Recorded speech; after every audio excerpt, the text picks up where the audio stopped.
settlement project. At least that's the plan of the finance ministers who announced the government will begin the process of accepting bids from construction companies for thousands of housing units in Area E1 east of Jerusalem. Here's more with ILTV's Steve Leibowitz. Finance Minister Smotrich announced tenders for 3,401 housing units in Judea and Samaria's controversial Area E1. The right-wing minister said the move was designed to bury the idea of a Palestinian state. The housing project is strategically located to link Jerusalem to Ma'ale Adumim in the east. It's been planned for decades but never built. There's fierce opposition from the Palestinians and the international community because the settlement effectively prevents Jerusalem from being separated from the Jewish communities in Judea and Samaria. It's strategically located directly between Samaria to the north and Judea to the south.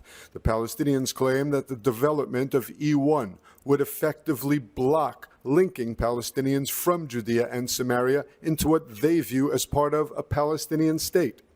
Smotrich confirmed that the step was taken now as part of his de facto sovereignty plan to make Jewish communities in Judea and Samaria an integral part of the State of Israel. He called it Zionism at its best, building, settling, and strengthening our sovereignty in the land of Israel. Steve, thanks for that report. And Israel is at the forefront of the fight against savagery and barbarism. That's the message from Prime Minister Netanyahu as he addressed the U.S. Embassy and Newsmax American Independence celebration in Jerusalem. The original date for the party was delayed due to the Iran war. Netanyahu condemned what he called the pro-Hamas sentiment on American college campuses. Netanyahu said that some American students have fallen victim to Hamas's propaganda and have swallowed them hook, line, and sinker. The Prime Minister charged that many students on American campuses are siding with Hamas and stressed that Israel stands for the same values as America. But we now have to muster all the forces that seek to defend our common civilization against this mutilation of the truth that threatens our common future. And that's why I salute Newsmax and others who stand together, stand up for the truth, are not cowed, can speak their mind, can show the facts, can stand up for our common humanity and for our common future. And if you're not ready in this day and age, especially in this day and age, to fight for freedom, you will lose it. If you do not fight for your civilization, you will lose it. We are prepared to fight, and I know America is prepared to stand with us, and I salute you for doing the same. And this year's Newsmax event took place at Jerusalem's Waldorf Astoria Hotel, led by the network's CEO and owner, Chris Ruddy. Attendees from across Israel and overseas heard from U.S. Ambassador Mike Huckabee and several Knesset members as well. While Newsmax has hosted similar gatherings in the past, this one marked its first partnership with the U.S. Embassy. The outlet has maintained consistently pro-Israel coverage throughout the war since October 7th. And it is day 678 of the war in Gaza, and Israel is conducting airstrikes being carried out strategically ahead of a planned takeover in Gaza City. Here's what else you need to know.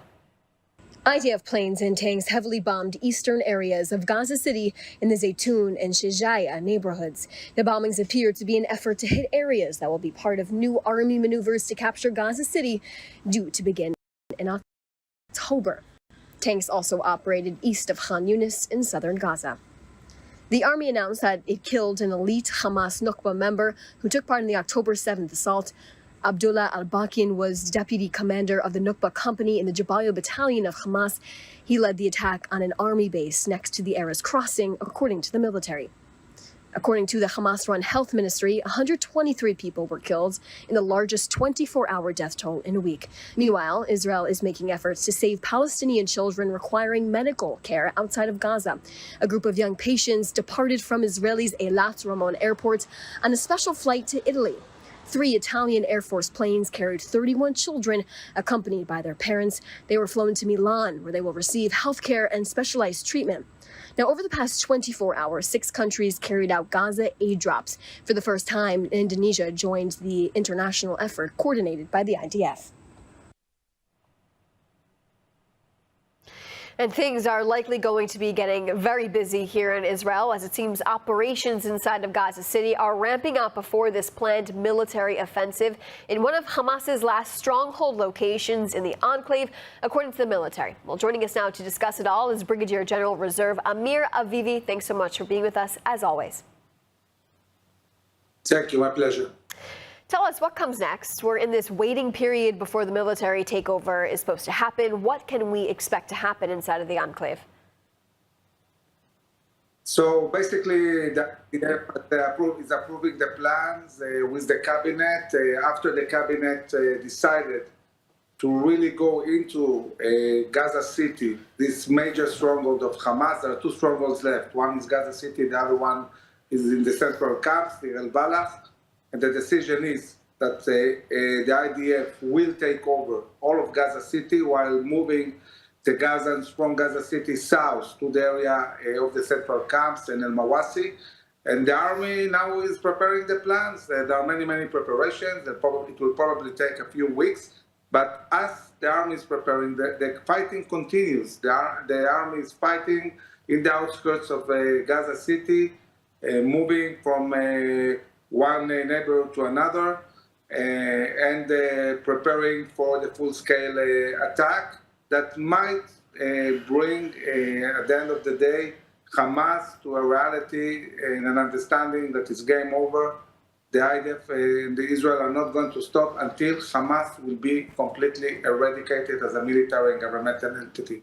So, but the other day, I'll tell you this, there are videos that came out on social media of Hamas terrorists outside on the streets of Gaza City for the first time in truly months. They showed like a big display of them in the streets. Do you think Hamas is scared for this planned military offensive? What could happen to the terror group once IDF troops do come inside the city?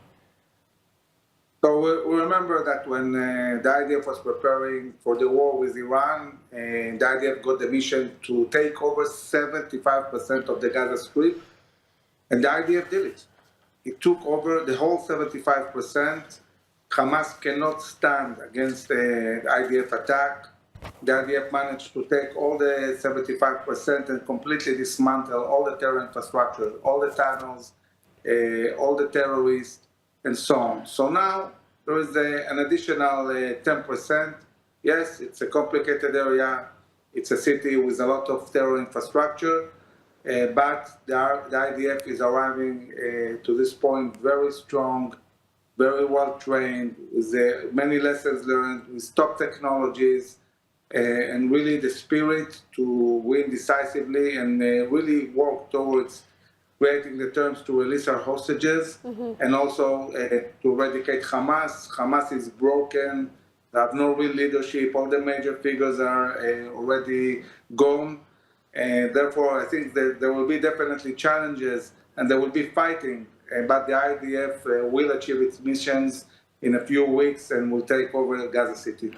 So we're hearing that President Trump might actually visit Israel next month if ceasefire talks do succeed, because we're hearing right now there's some conversations that have revived itself with these negotiations. Do you think it's possible a deal could be reached between now and when the military plans on taking over Gaza City?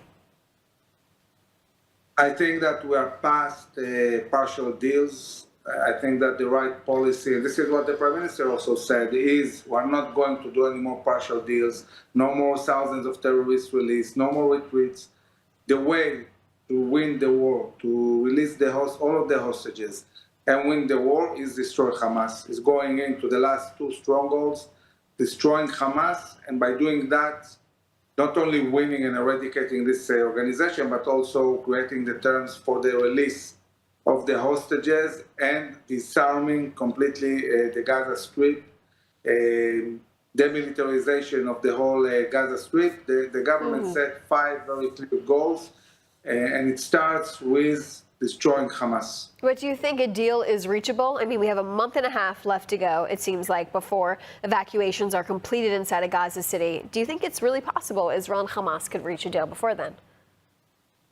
So again, when we talk about a deal now, we're talking about a partial deal. Correct. I think that the government is saying we're not going to have any more partial deals. What are the chances of having Hamas agreeing to laying down their weapons and releasing all the hostages and getting out of Gaza now, before we go into the city of Gaza? It's a big question. I will be surprised, and it will be a nice surprise to see Hamas surrendering now, even before we go into Gaza City. I tend to think that we have to first destroy them and take this major stronghold before we create the terms for them to really surrender, lay down their weapons, and give us all the hostages. So we're also hearing from our partners at Ynet right now that a private jet linked to the Mossad landed in Doha, Qatar today. We know this as Hamas and Egyptian officials are apparently holding talks in Cairo. But what does this signal by a jet, an Israeli private jet landing in Doha, Qatar? Well, we know there are discussions all the time, but we have to remember that one of the reasons there is no deal is that decision-making is not done in Gaza anymore. It's done in Qatar. It's the leadership of Hamas in Qatar, and even this leadership are puppets of Qatar and Egypt who want to prolong the war. They don't want Israel to win, and this is problematic. I've pushed again and again for extraditing all this leadership of Hamas to the U.S. This could create the pressure needed. As long as these guys sit in 5-star hotels, they don't feel any pressure, they're not in Gaza, they're not feeling the war, and they're unwilling to release hostages. And this is very problematic for us. Right, especially because we also know that the Trump administration, specifically Witkoff, told the families of hostages that, Trump and his team, they want a full deal, a comprehensive deal that will bring home all of the hostages, all 50 hostages still in captivity. I want to ask you, for the month and a half that is apparently in between now and when the evacuations in Gaza City will happen for the Palestinian people who are living there, are there any measures the IDF can take to protect any possible hostages that are being held in that city right now? I think that the IDF needs to all the time consider and plan rescuing hostages. It's amazing to think about it. Right? The IDF is basically 10 minutes away from every single hostage in Gaza. Gaza is a very tiny place. We're controlling 3/4 of Gaza. We're close to our hostages. And I think that really thinking also about what we did throughout the history of Israel, arriving to a site where there are hostages, surrounding it, and negotiating with the kidnappers themselves, not with Qatar, not with Egypt, but really deal with the kidnappers in each place where we have hostages. This is a viable strategy. It can give a real chance to our hostages, and it definitely needs to be considered. Amir Avivi, thank you so much for being with us, as always. Thank you. And ILTV's executive editor, Mayan Hoffman, traveled to Ramallah on Wednesday for a rare visit inside the Palestinian Ministry of Foreign Affairs. There, she joined Arab and foreign press for a briefing led by the Palestinian Authority's foreign minister. It's unusual for an Israeli journalist to gain access like this, which touched on a range of political and diplomatic issues. Mayan, tell us, what did you hear? Thanks, Shosh. At yesterday's press conference in Ramallah, the PA foreign minister made a whole series of claims, both about statehood, Gaza's future, and of course accusing Israel of actually targeting journalists that are operating in Gaza. This is already being widely reported by the Western press. You had reporters from Reuters, the Washington Post, etc. in the room. And so it is important to be able to differentiate the language or the words that are coming out of the PA foreign minister's mouth and the actual facts on the ground. Well, one of the points that the foreign minister said that up to 10 more countries may soon recognize a Palestinian state. Mayan, does recognition actually change anything on the ground for Palestinians there or for peace? Yeah, it's a really good question. So first of all, I want to remind you that there have already been 8 countries that have said that they want to recognize a Palestinian state at the UN General Assembly, which will take place in September. So here we're talking about another 10 or 18 total countries. Now, by international law, there are rules as to what constitutes a state. It needs to have defined borders, a permanent population, a functioning government, and of course the capacity, therefore, for foreign relations. The PA doesn't actually meet any of these criteria. The border of whatever this Palestinian state would be is definitely not decided. It's disputed. There's also a split between who the Palestinian Authority is governing. Remember that the Palestinian Authority has not been in Gaza since 2007 when Hamas ousted it. And so it's not actually ruling the population that we're talking about putting in this so-called Palestinian state. So the reality is that even if, let's say, 150 countries decided that they wanted to recognize a Palestinian state, that wouldn't make it a viable, peaceful state.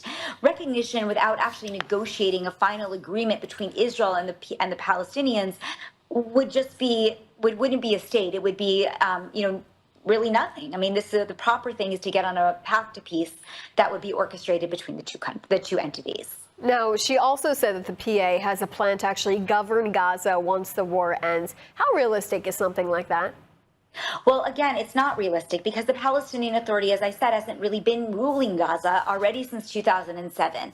And moreover, Prime Minister Benjamin Netanyahu just said earlier this week on Sunday when he addressed both the foreign press and the Israeli press that neither Hamas nor they would be ruling in Gaza, but rather they are looking for some kind of civil administration that is brought from the ground up, ideally working with some kind of peaceful Arab country, potentially the United States.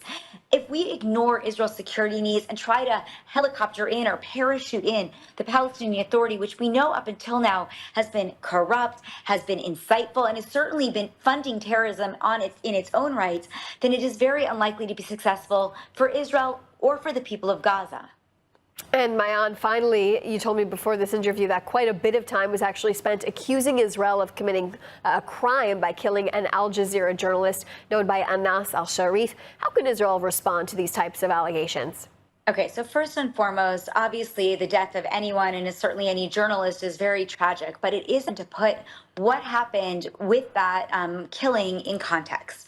So first of all, the Committee to Protect Journalists has said that around 200 journalists have been killed on the ground in Gaza. The majority of them have not been killed because they were doing their role. They were actually doing other roles, generally in combat zones that they were working with the terrorist organization, Hamas, Palestinian Islamic Jihad, or others. In the case of al-Sharif, despite what the Palestinian Authority foreign minister said over and over, Israel has released intelligence, good intelligence, names, payroll records, training logs that are linking him directly to Hamas. That's documented evidence. It's not just an allegation, and it is we understand that under international law, even if you are moonlighting as a journalist and are writing articles or sending out material as a journalist to a media outlet, if you are a member of a terrorist organization, you no longer have that immunity or protection under international law, and certainly you are a target for the in the war. Thank you so much, Maayan, for your time today. Thank you so much for having me. And we are excited to launch a special series in partnership with Israel Bonds, One-on-One with Lidar Gravelazi. Register now to access our premiere episode featuring guest Rawan Osman, a Lebanese Syrian-German activist who transformed her past, shaped by extremism, into a future of bold empowerment. Join us Wednesday, August 20th at 1 p.m. Eastern Time, or scan the QR code on your screen to RSVP.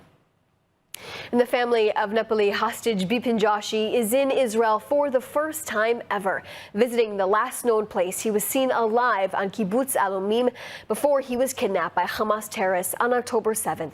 Bipin's mother and sister were shown the buildings that were damaged in the kibbutz as they lit candles to commemorate all the Nepali and Thai workers kidnapped and murdered on that day. Now, ILTV actually highlighted Joshi's story a few months ago, where fellow students of his actually called him a hero after he threw several live grenades out of the bomb shelter they were sheltering in place in. They were thrown in by terrorists where they were taking cover the morning of October 7th. Now, Joshi was selected with 16 other students from Nepal to study agriculture and work in the fields on Kibbutz Alumim. The program was designed to provide them with valuable knowledge for their future careers. Joshi's kidnapped has haunted the family for months, almost 2 years now, as there have been no signs of life from the 24-year-old who only arrived in Israel for the first time just a few weeks before he was taken. His only known sign of life was on the morning of October 7th after he was kidnapped, when surveillance video actually caught him being dragged into Gaza's Shifa hospital.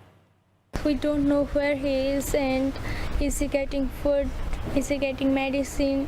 We don't know anything, and it's too hard for me and my family, even for my brother. Please do whatever you can, and he is non-Israeli citizen, and please rescue him. It's too hard for me and my family, even him, and it's my request to the government of Hamas. We have no anything, we don't want anything from anyone. We are innocent one, and please let him go from the hell. Please let him go. Absolutely a tragic story. And former U.S. Homeland Security agent Timothy Ballard, whose life inspired the hit film Sound of Freedom, is in Israel this week after a high-risk mission to Syria. He's working with the IDF and to provide aid to Druze and Christian communities under siege, and says he plans to bring similar humanitarian efforts into Gaza. Ballard's message: what much of the world believes about Israel's role in the region is a distortion, and on the ground, Israel is saving lives. Here's more with ILTV's Mayan Hoffman. Timothy Ballard's career began in anti-human trafficking nearly 2 decades ago, when he left Homeland Security to search for a kidnapped child in Haiti.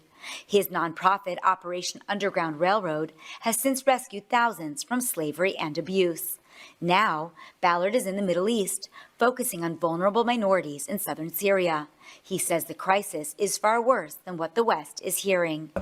And the most beautiful and shocking thing that I didn't expect to find, forward deployed, have been there for months and months, is the IDF. Not only humanitarian soldiers, medical personnel, taking care of these people. Ballard says his team works closely with U.S. and Israeli officials, but operates independently, allowing them to move quickly. In Syria, they've brought in provisions, evacuated victims, and documented the IDF's forward deployed aid missions, something he says contradicts the, quote, predatory Israel narrative.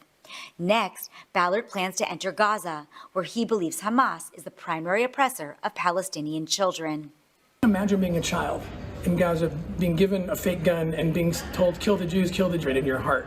Okay, and then when the leaflets come from Israel saying, get out because we have to bomb, because we have to get our children out, and you're being used as human shields, and they try to run. And Hamas starts shooting them. These people are oppressed and victimized first and foremost by Hamas. He says his goal is to rescue those children so Israel isn't forced into impossible moral choices, either risk harming innocents or leave its own citizens in captivity. Ballard's bottom line: view every conflict through the eyes of a suffering child. From that perspective, he says, the truth about who's helping and who's harming becomes impossible to ignore.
Israel is pushing back against diplomatic moves towards recognizing a Palestinian state with a massive and controversial settlement project. At least that's the plan of the finance ministers who announced the government will begin the process of accepting bids from construction companies for thousands of housing units in Area E1 east of Jerusalem. Here's more with ILTV's Steve Leibowitz. Finance Minister Smotrich announced tenders for 3,401 housing units in Judea and Samaria's controversial Area E1. The right-wing ministers said the move was designed to bury the idea of a Palestinian state. The housing project is strategically located to link Jerusalem to Ma'ale Adumim in the east. It's been planned for decades but never built. There's fierce opposition from the Palestinians and the international community because the settlement effectively prevents Jerusalem from being separated from the Jewish communities in Judea and Samaria. It's strategically located directly between Samaria to the north and Judea to the south. The Palestinians claim that the development of E1 would effectively block linking Palestinians from Judea and Samaria into what they view as part of a Palestinian state. Smotrich confirmed that the step was taken now as part of his de facto sovereignty plan to make Jewish communities in Judea and Samaria an integral part of the State of Israel. He called it Zionism at its best, building, settling, and strengthening our sovereignty in the land of Israel. Steve, thanks for that report. And Israel is at the forefront of the fight against savagery and barbarism. That's the message from Prime Minister Netanyahu as he addressed the U.S. Embassy and Newsmax American Independence celebration in Jerusalem. The original date for the party was delayed due to the Iran war. Netanyahu condemned what he called the pro-Hamas sentiment on American college campuses. Netanyahu said that some American students have fallen victim to Hamas's propaganda and have swallowed them hook, line, and sinker. The prime minister charged that many students on American campuses are siding with Hamas and stressed that Israel stands for the same values as America. But we now have to muster all the forces that seek to defend our common civilization against this mutilation of the truth that threatens our common future. And that's why I salute Newsmax and others who stand together, stand up for the truth, are not cowed, can speak their mind, can show the facts, can stand up for our common humanity and for our common future. And if you're not ready in this day and age, especially in this day and age, to fight for freedom, you will lose it. If you do not fight for your civilization, you will lose it. We are prepared to fight, and I know America is prepared to stand with us, and I salute you for doing the same. And this year's Newsmax event took place at Jerusalem's Waldorf Astoria Hotel, led by the network's CEO and owner, Chris Ruddy. Attendees from across Israel and overseas heard from U.S. Ambassador Mike Huckabee and several Knesset members as well. While Newsmax has hosted similar gatherings in the past, this one marked its first partnership with the U.S. Embassy. The outlet has maintained consistently pro-Israel coverage throughout the war since October 7th. And it is day 678 of the war in Gaza, and Israel is conducting airstrikes being carried out strategically ahead of a planned takeover in Gaza City. Here's what else you need to know. IDF planes and tanks heavily bombed eastern areas of Gaza City in the Zaytun and Shijaya neighborhoods. The bombings appear to be an effort to hit areas that will be part of new army maneuvers to capture